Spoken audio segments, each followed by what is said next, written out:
Hey guys, this is the new TCL Ultra HD 4K 55-inch TV, the new model that I'm just gonna unveil and present you the details of this. So the model number of this is L55P2MUS. So this is something that they launched as part of the Prime Day sale just a couple of days ago. I just got it delivered today. I'm just going to show you the first look of the TV from the front. The borders, the bezels have some kind of a rose gold texture. I actually was thinking it's going to look awkward, but it doesn't. If you see, it kind of blends in with my background wall as well. So if you're thinking about whether this is going to spoil the view of the TV, you may not worry about it. You can go for this. I still haven't powered on the TV yet, so I just unboxed it, and I'm just going to show you the rear side as well about the ports. So this is where you have the AC in. The power cable goes in here. No other ports around here. But when you come here, on the side, right at the top, you have USB 2.0, and there's a headphone jack, and there's a HDMI 1, HDMI 2. The first one has a MHL support, and the second one ARC. And you also have a very nice USB 3.0 port here. So if you have fast hard drives or flash drives which are USB 3.0 compatible, you may use those. At the rear, you have HDMI 3 and HDMI 4. So totally you have 4 HDMI ports, one RJ45 or LAN port, and one is your cable in. I'm not sure how many people use that anymore. You also have a SPDIF. You also have AV in. You have component inputs and outputs, as you can see here. So as you can see, the side view, it's pretty slim.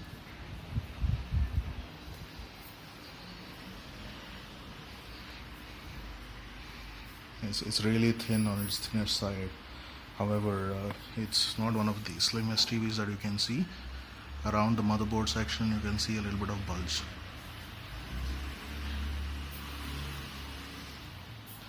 So I'm gonna go plug it in and power it on, and I will come back to you guys on how it goes. Just connected the power socket. I'm gonna power it on for the first time.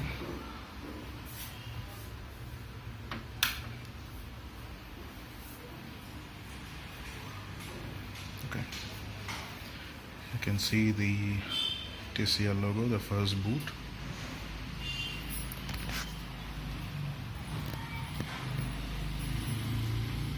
Some kind of a TCL animation.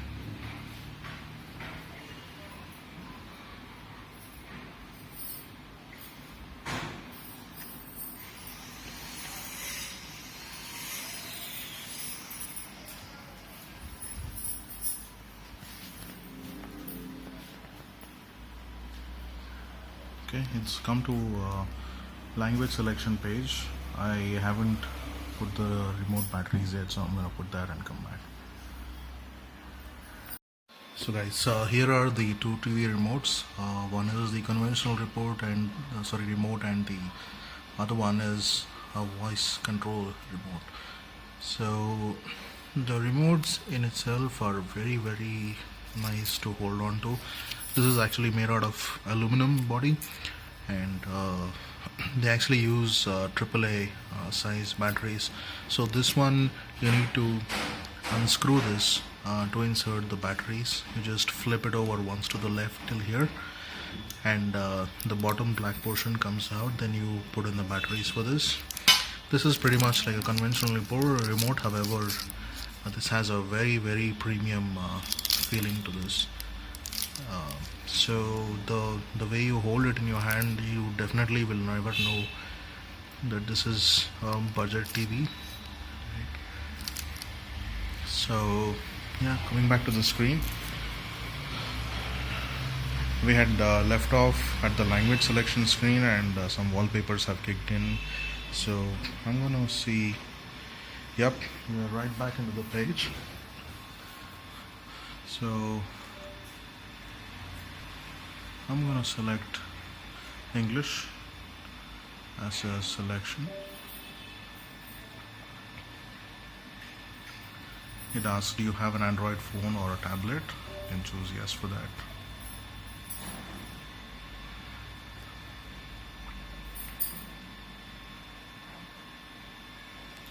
So it says set up your TV with Android. So let me actually do this setup on my phone and I'll come back to you guys. So guys, I'm back on this page again. I tried to use my phone to set up the Google account on the device. However, it went only as far as picking up Wi-Fi networks, and it could not show any hidden Wi-Fi networks, or there was no option to add it manually. So I'm gonna have to go through the manual settings and configure my Android account here. I'm sorry.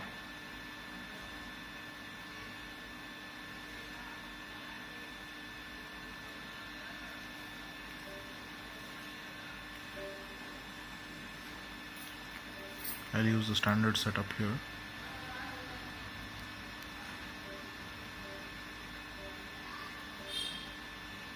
Guys, I finally succeeded to connect my Google account on this TV. It was not the most pleasant experience. The Wi-Fi did not connect. It could not detect the hidden network, and also it did not connect by WPS. Also, it never gave me an option to clean my hidden network, which is somewhat weird. However, I've connected a LAN cable, as you can see, just above the TV. I've connected that and just picked up the network, and I was able to sync it. So that's that. I think TCL should do some software optimization to connect Wi-Fi, at least give an option to have hidden networks installed. Anyway, here I am starting using the TV remote. It gives you Google's terms and conditions. Nobody reads it anyway, so let's click accept.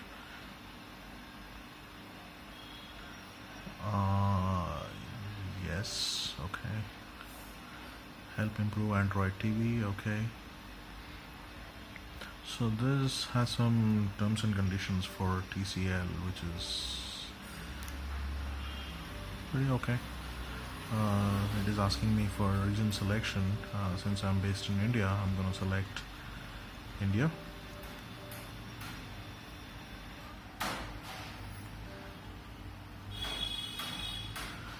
It is asking me for the environment. I'm going to choose home.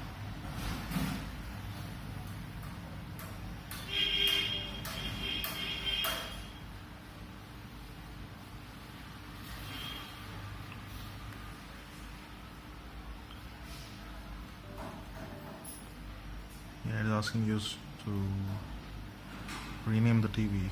I don't have any other smart TVs connected on this network, so I'm going to choose TV.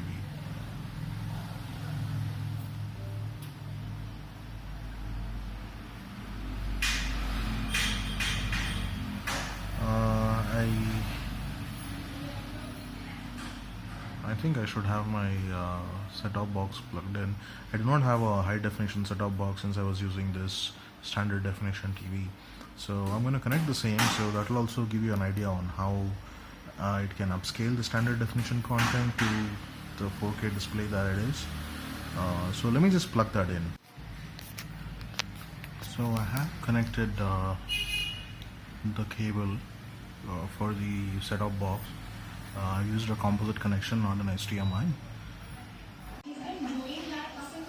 So we've completed the setup and we are back on the TV. I'm going to reduce a bit of volume. We'll go into the settings.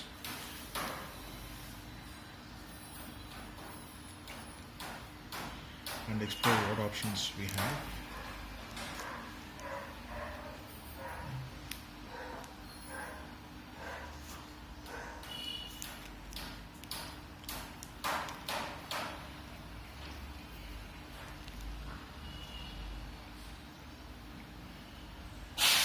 So as soon as you enter the home page, you have several titles. Some of them from Google movies, some from Yup TV, some from. These are actually the streaming TV channels. There's a Spotify icon as well. However, if you come down, these are all the featured apps that have been installed for quick access. There is a Netflix, there is a T launcher, there is a YouTube, there is a Go Live TV, Spotify, etc., etc., etc. There are some good apps like TED, Dailymotion, and stuff like that. However, looking at the input, there's not of inputs. Like you can see, 4 HDMI ports are present. All of them have inputs here.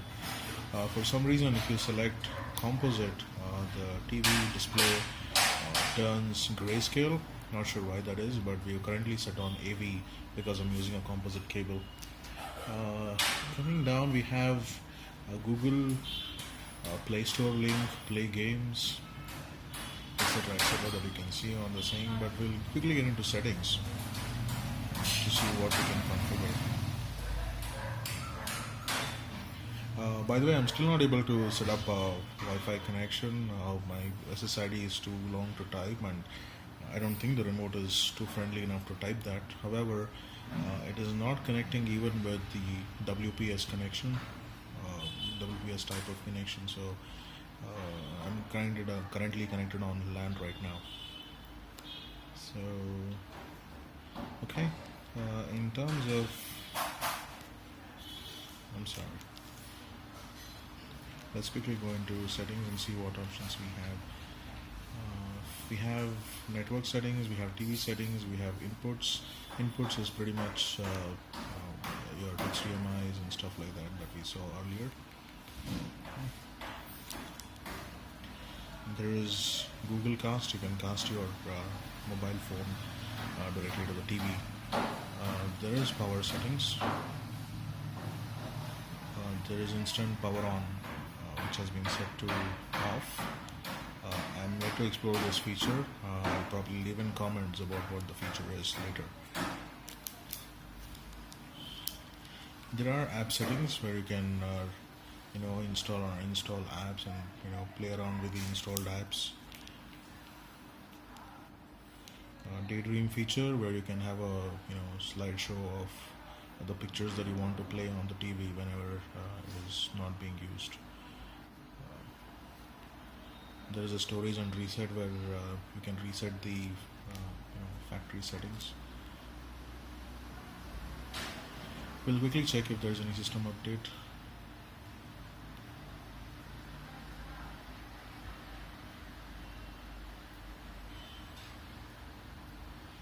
Well, there are no updates at the moment. So it shows the model as per CTV. Not sure what that is. This is Android 6.0.1. This is not no good. This is still marshmallow. The security patches are installed till 1st February 2017.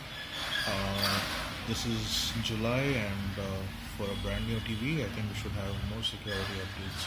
I'm hoping there is another Android version coming out for this, or at least they should fix the security patches through an update. So that's that. You can set your date and time, language, keyboard settings, home screen, speech, accessibility. You can add Bluetooth accessories here. Not just Bluetooth, I think you can add all the accessories here. So that's that.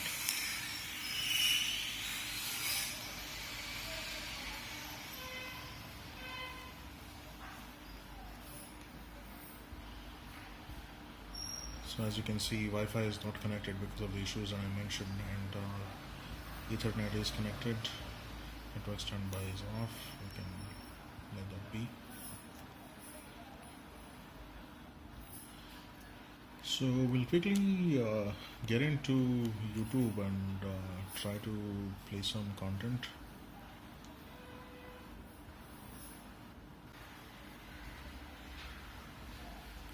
We'll play some of the videos without music, so I don't want to have this video blocked for music copyright.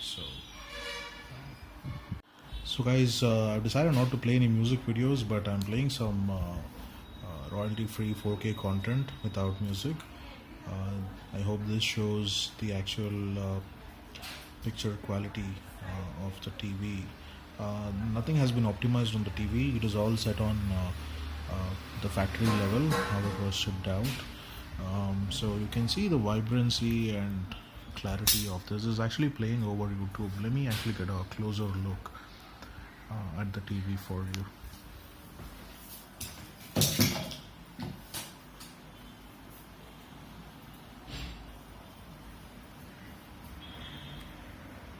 I can turn off the lights also for better visibility. And I have eliminated most of the background light, so you can actually get a closer look at the TV colors.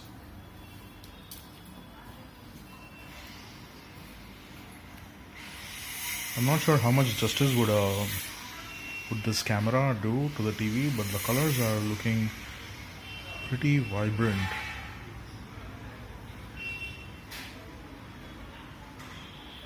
Which was actually my biggest worry before I bought this TV. It looks pretty realistic, not too vibrant like the Samsung AMOLED displays.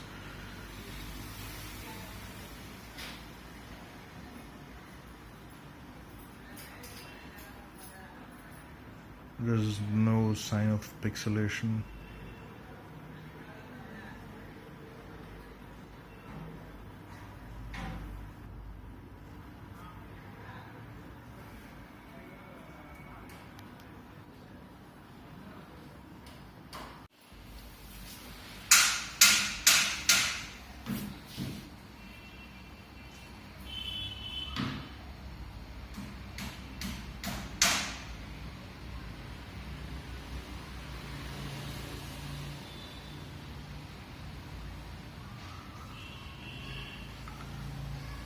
These are some of the sample 4K content.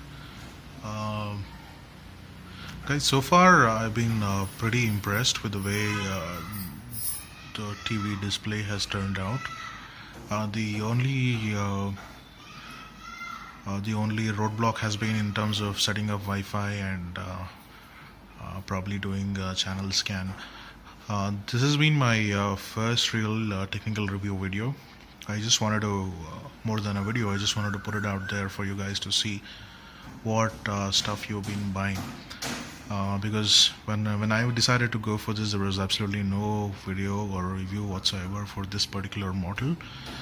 So I'm kind of hoping this will help you out in going for your purchase. So the picture quality is good. Sound I haven't really tested. I'll test that and probably post that in the description section of the video. And in terms of the number of ports, it's very handy. It has 4 HDMI ports, and it has a couple of USB ports that including one of the USB 3.0 ports as well. So the border display, the bezel color, which was actually a factor that I considered before going for this, which kind of made me think twice, is not really a factor anymore. The gold bezel actually looks quite good, and since I have a wall that is kind of pretty much the same color, it kind of blends in nicely as well. But even if you have another different kind of a background, I don't think this will stand out too much. It kind of, in a good way, it stands out, wherein all the TVs these days are basically the same black or silver. So I just hope I'm not flagged on YouTube for any of this content that is playing on YouTube by itself. So that's about it. As a quick look, if there's a detailed summary that I decide to do, I will post the video. If there's any constructive feedbacks you guys want to share, please drop them in the comments below. It will help me a lot. Thank you so much.